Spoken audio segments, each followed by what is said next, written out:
Most people searching how to remove a watermark from photo pick the wrong method and make their footage look worse.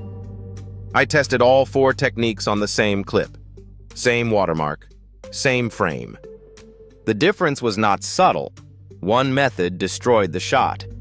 Another made the watermark even more obvious. Here is the problem.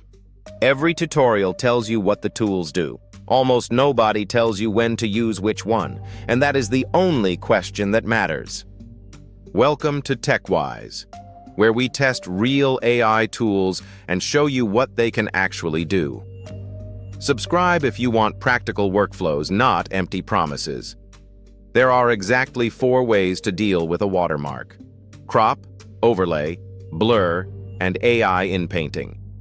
They all solve the same problem. They all have different trade-offs. And the order you should try them is the opposite of what most people do. Start destructive, end clean.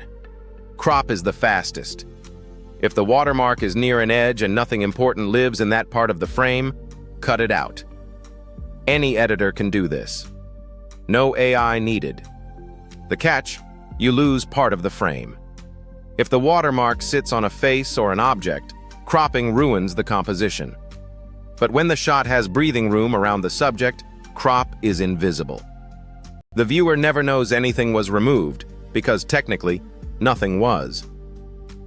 Use crop when the content is centered and the watermark is not. Overlay does not remove the watermark. It covers it.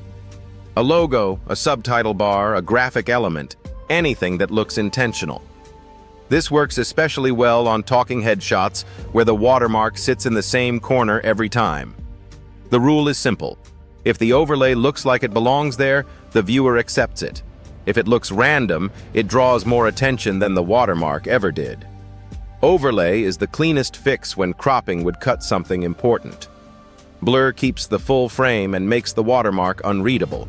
Quick, easy, no cropping. But here is what nobody mentions. Blur leaves a visible soft patch. On a plain wall or sky, it blends.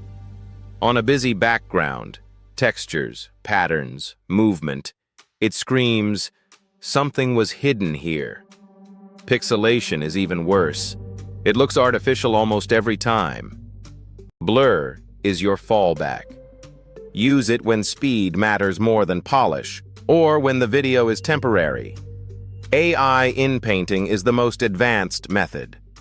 The tool analyzes the area around the watermark and reconstructs what should be behind it. When the background is simple, a sky, a wall, a flat surface, the result can be nearly perfect. But when the shot has textures, reflections, hair, or moving objects, AI inpainting leaves smudges and artifacts. You trade a watermark for a different kind of distraction.